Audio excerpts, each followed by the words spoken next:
What a journey we are on. And we're grateful that you're part of the unfolding story of medicine singing. You're watching the 7 phases of life development in the Comfort series about unfolding stories.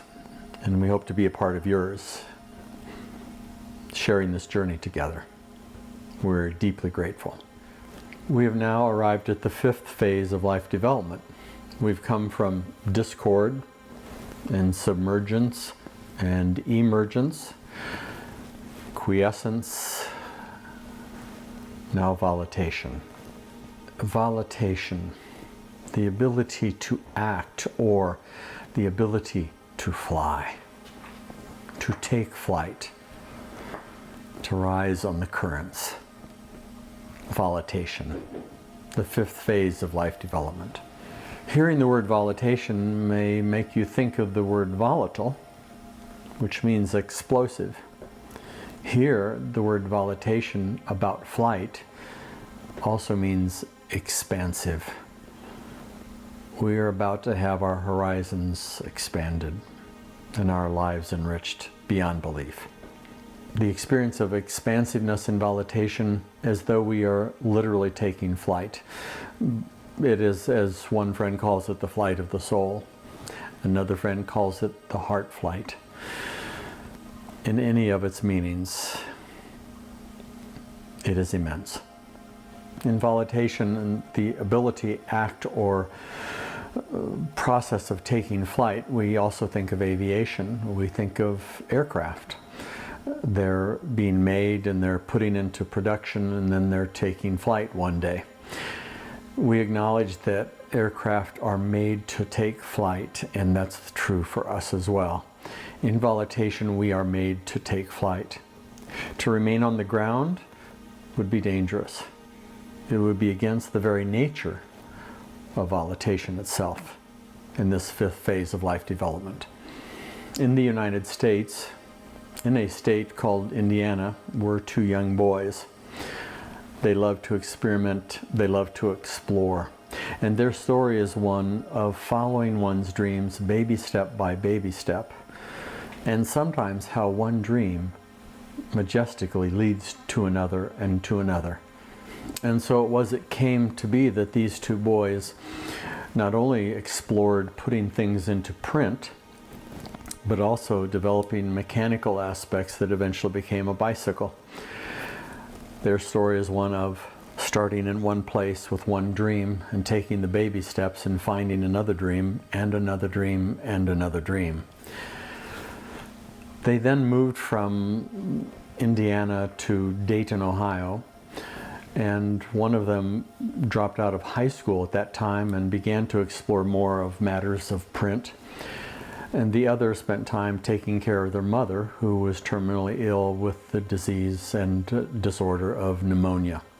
So this was the story of Orville and Wilbur Wright.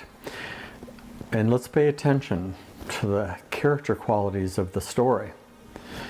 One dropped out of high school and began a print shop, while the other tended to their mother, who was dying. These character qualities of exploring and investigating and inquiring, balanced with compassion and caring and unconditional love, evolved into a story that has changed the entire world.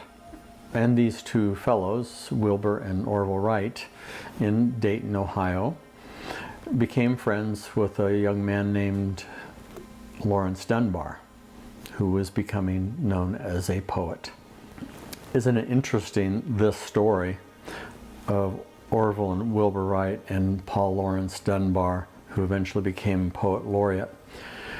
3 different faces, 2 different races, finding their voice, finding and pursuing their dreams step by step by step.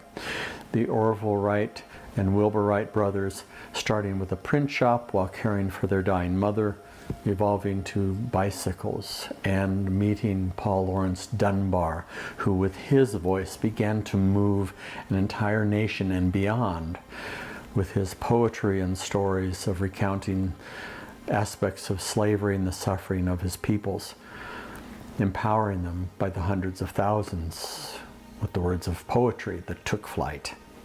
So from these origins and these life development aspects of these three came from Orville and Wilbur Wright what is called heavier than air flight. Again, changing the entire world. From Paul Laurence Dunbar becoming poet laureate, moving the lives of thousands, helping lift them up on the currents of his oratorical expertise in poetry. Evolved into a story that has changed the entire world. Following in the footsteps of those who've gone before us and learning from the wisdom that they have shared is of immense value to all of us. And as we follow the grandfather and grandmother teachings, we find now that we are at the fifth one. We have come from honesty and bravery and respect and humility, and now comes wisdom again. Wisdom is the fifth of the 7 grandfather and grandmother teachings, and it belongs here. To pay attention to the lives of those that have gone before us and the wisdom they learned by the baby steps they took, such as Orville and Wilbur Wright, and the combinations and ways that they molded character qualities and followed their dreams, and how one dream could actually begin to be only the precursor of a grander vision and world-changing dream. How oratorical gifts and talents of a poet laureate can impact the lives of generations of people, so that his words are spoken throughout the halls of the White House and all around the world and respected just as deeply. On this journey, we have come from discord and that feeling of things not being right in our lives. We have submerged and found ourselves having to face fears and terrors, shame or guilt, aspects of our lives that must be resolved. And not all of us survived submergence. Those that did survive come into the third phase of life development, emergence, and from emergence into quiescence, the ability to have calm inner reflection and revelation, and from quiescence into volitation, and into volitation is the act of taking flight. How often have we heard someone say, that experience took my breath away? How often have we heard someone say, it was though I was looking from high above, looking down below, and watching all the world go by. We are taking flight, volitation. At this point in life development now in volitation, we are becoming not only collaborators, but co-creators. Dreams are beginning to take flight, those of our own and those of others. We find that people have helped us along the way, seen and unseen people, seen and unseen forces, currents that have lifted us along the way, helping to draw us into a new life rather than being driven. And at this point, we begin to have a sense that we can begin to hear or feel the manifestation of dreams of people, ourselves and others, and sometimes as a community. A palpable sense that something is being given birth, something is coming alive, something is coming into the world. And we become highly alert as collaborators in the dreams of our own and others' lives. We want to be midwives, helping this birth along as best we can. This sounds easy at times to say, but this is hard work at times. It's why we need one another to encourage one another, why we need nature and the universe to help lift us up on those currents of life and volitation. So the Wright brothers then, in their discovering and working of the first bicycle, would ride their bikes from Dayton, Ohio to Miamisburg, Ohio, quite a distance by bicycle. And in those days, the roads were rough, and they would find themselves pedaling up very strong and hard hills. They would become exhausted. Some of the roads were very rough and difficult. Sometimes they would tire and want to give up. But there was a principle in what they came about, and the principle is called the horizon principle. And what you do is you face the horizon before you, while at the same time keeping in mind the horizon you cannot see. So if we have a dream, it is the horizon perhaps we cannot see at this very moment, but we can see a horizon before us, which is the next baby step. And so we will take that baby step towards the horizon we can see, remembering the one that we cannot see, but one day hope to achieve. So we're speaking of how stories affect us so richly. Stories from the world of inventions, stories from families and how they can care for one another, stories from poets articulating the unfolding drama of generations.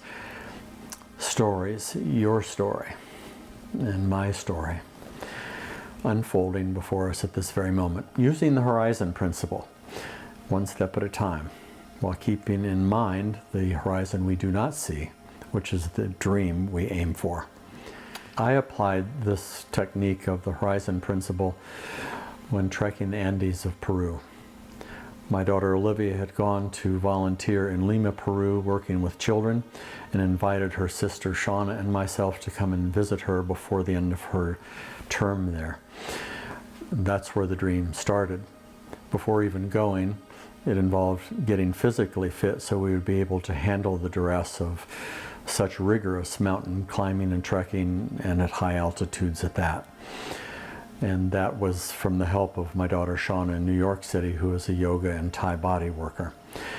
Then we arrived in Peru, in Lima, and spent time with my daughter Olivia there, and then went to Cusco, and from Cusco on up into the Andes and began the trek. And applying the principle of the horizon principle, remembering the horizon I wanted to achieve, which was at 12,000 feet and called Dead Woman's Pass. I would begin walking at the bottom of the mountain, and my mind would begin to scream with the words, "I can't do this." This would become the most difficult climb in my life. And the brain screaming, saying, "Give us relief, we can stop now if we don't go any further." And at that point, I reached and pulled my cap of my hat down just to over my eyes and looked ahead at the horizon I could see, which was the next 10 feet in front of me up the mountain. And I did that 10 feet by 10 feet by 10 feet, 10,000 feet into the air, 11,000 feet, and finally, my daughter's already there. We all met at the top, Dead Woman's Pass. And the good news was there was no dead dad. That was a celebration, the roughest climb of my life possible as I was heading towards the age of 60 by the horizon principle. We can all do this. It's designed into who we are, following dreams, taking baby steps, finding that which draws us towards the dream or moves us away from the dream, adjusting our behavior through introspection and reflection, following the dream baby step by baby step, using the horizon principle, pulling the cap down, going for the next 10 feet, keeping in mind the final outcome that we desire, the manifestation of our dream. Remembering inspiring stories like the Wright brothers, who started with a print shop, caring in their family and caring for their mother, that became a bicycle dream, that gave them the skills and qualities they needed to discover heavier than air flight and change the entire world. Or to have poets like Paul Laurence Dunbar speak words that changed nations and made movements of justice in the world. We can do this following the horizon principle. The promise of the one breath we have is followed by the promise that each baby step we take will either move us closer to or farther away from our dream. And as we follow that, we adjust and take the next step closer and closer to the dream.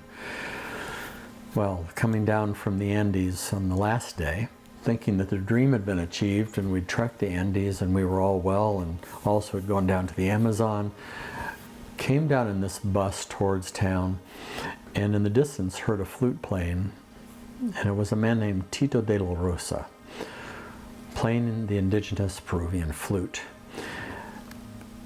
And another dream began, but that's another story. More about that later. And now back to the Wright brothers.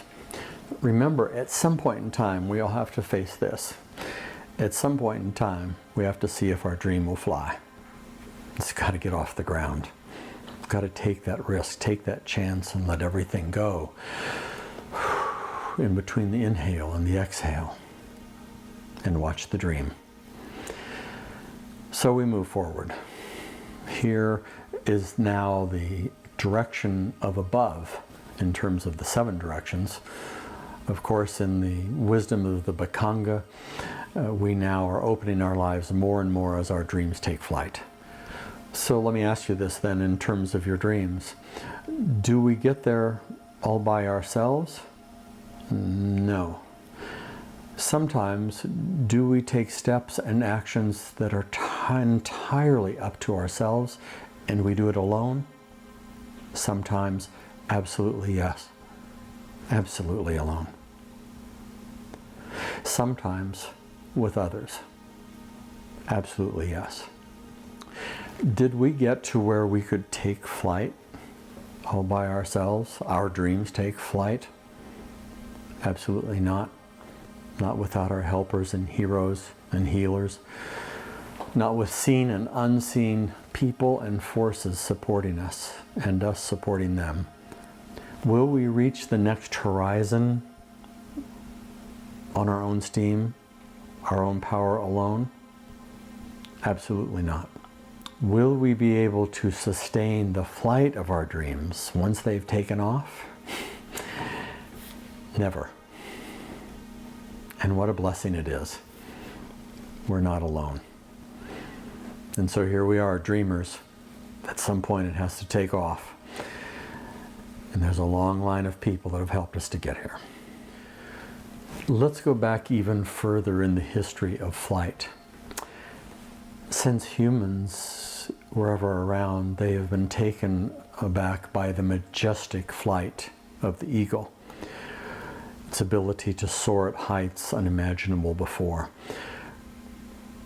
In the South Americas and other parts of the world, people have been taken with the flight of the condor, soaring high above majestically on currents as though it took no effort at all. And sometimes even a sense of jealousy. We would love to fly like that. And one day we did. And our dreams want to take flight like that. And one day they just may. So we began this journey with promise of one breath. We began as the first nation of creation, coming from that breath of origin and inspiration that was then given to us in the one breath we've been promised. Ancients and mystics alike know the power of that breath, that between the inhale and the exhale, where all the worlds reside, anything can become possible. Taking flight requires 2 points. A point of origin where we take off from, and a point where we land. We also must know the horizons, the currents that can wave and shift. We know we're not alone and cannot do this alone. We know this in psychology, we know this in spirituality and religious communities. We know it down through the ages and down through history. When anything was ever described as taking flight, it was as though we spoke in terms of traveling between worlds. And so in psychology, you already are familiar with this. Traveling between worlds. Taking flight between one point and another. From one world to another. When we speak of a thought or belief and a feeling, we travel between those 2 worlds. What we believe, we perceive and receive. What we think about, we feel In this world we think it, in this world we feel it. Metaphorical, if you will, mystical, if you will, powerful, if you will. This is where resides the empowerment of psychology and theology, mysticism and spirituality and community, tribal nations, and the creative movement of the universe itself. As powerful as you are, you already know other worlds. You know the world of dreaming in your sleep. You know the world of awakening and recalling the dream that came from the world of sleep. Those two worlds, you are familiar with them, are you not? What we think, what we believe, what we dream in our sleep, what we recall in the day, different worlds that we're already now familiar with. In psychology, we know that what we feel, we do. Stimulus and response. What we feel, we normally do something in response. We can become predictable.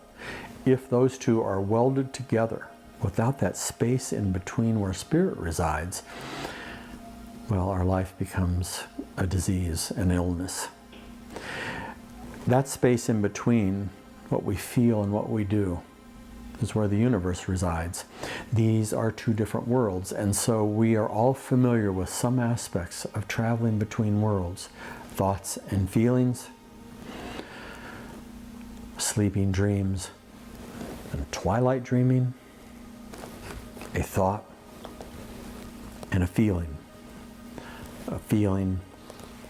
and an action, different worlds. We know how to take flight between them. And what we also know is between them resides unimaginable universes of potential and powerful choices that we can make.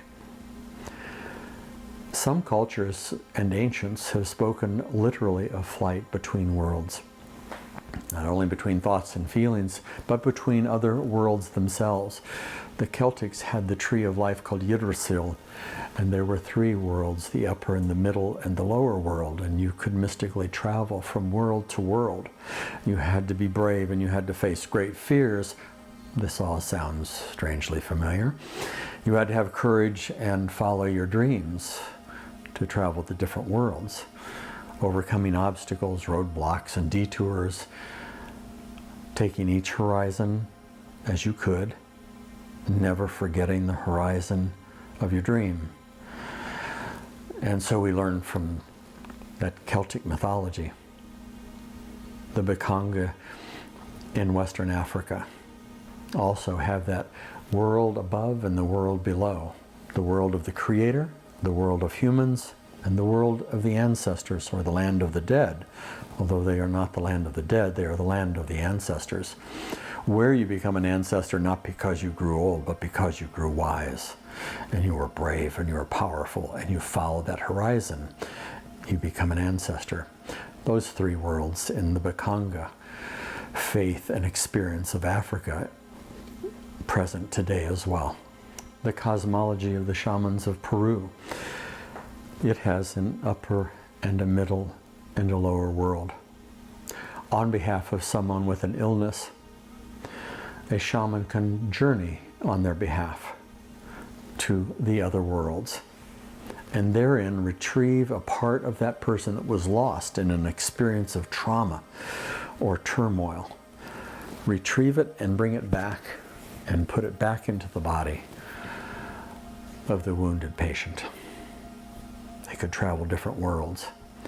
So you see, it's not such a stretch that when we know about traveling from different worlds, thoughts to feelings, feelings to behavior, sleeping dreams to twilight dreaming to awakening, we are traveling different worlds, and so there is a history before us that the ancients tell us as well. We also find these in the North American indigenous populations of the Lakotas, of the different worlds and the movement between them. It's been an honor to be in this process with you in Medicine Singing, looking at the phases of life development, and here we are speaking of taking flight between worlds, taking flight between your world and a flight to this world, me taking a flight to your world, thoughts and feelings, feelings and actions, perhaps to other worlds. This has the greatest of implications, because when we look around, if you need discord, you can find plenty of it. Sometimes it seems we're more than capable of annihilating one another. There has to be a different dream and a different path, and in fact there is one that can take flight with all of us as we take flight between one world and another. And yet this possibility of magnificent flight is possible because we are of the first nation of creation. That first breath of inspiration that comes from the Creator, Wakantanka, Yahweh, Jah, God, the void, the mystery, the greatness. That breath that's been given to us, that one breath, birthing us into this world from that world, birthing us into this world from that world, and in this world into other worlds. That is a promise. That is our inheritance as members of the first nation of creation. And sharing this, many people immediately have thoughts that that's not right. This party over here, or that theology there, or that ideology is the correct one and the others are wrong. We often are afraid in our ego of being wrong, or wanting to demand that we're right in the way we see it, and we miss the miracle before us. That one promised breath that comes from that world into this world, and then manifests itself in you and I, and our relationship with one another and in this universe. Your story, my story, the story of the unfolding of the universe. Between the inhale and the exhale, you set out to find your dream and discover it, taking baby steps, daring to be audacious, and even say that you had a dream. Begin to test it out in the presence of a few other people, getting feedback, positive or negative, along the way. You didn't give up the final horizon that you couldn't see at the beginning. But you have that inheritance. One day you will take flight. And today we can take flight between worlds. This is the gift of the one breath that we've been given, and we want to use it wisely. So here on the path, the 7 phases of life development, here we are in Volitation, taking flight, feeling that ecstasy, feeling ourselves being lifted and drawn by this world and other worlds, manifesting our dreams. It's an honor to be together in the process, so that all people are sacred. Everything, because we are from the first nation of creation, everything is holy now. Everything is sacred now. This planet, this earth, this moment, this world, and your world, and these worlds, everything is holy now. Everything is sacred. Let's welcome one another in it. Enjoy between the inhale and the exhale all the worlds that are present. We have been given that one breath to be a part of it. Let us breathe deep and stay tuned, for soon all that has become sacred becomes temenos, becomes a sacred place wherever we go. Stay tuned. I'll see you soon.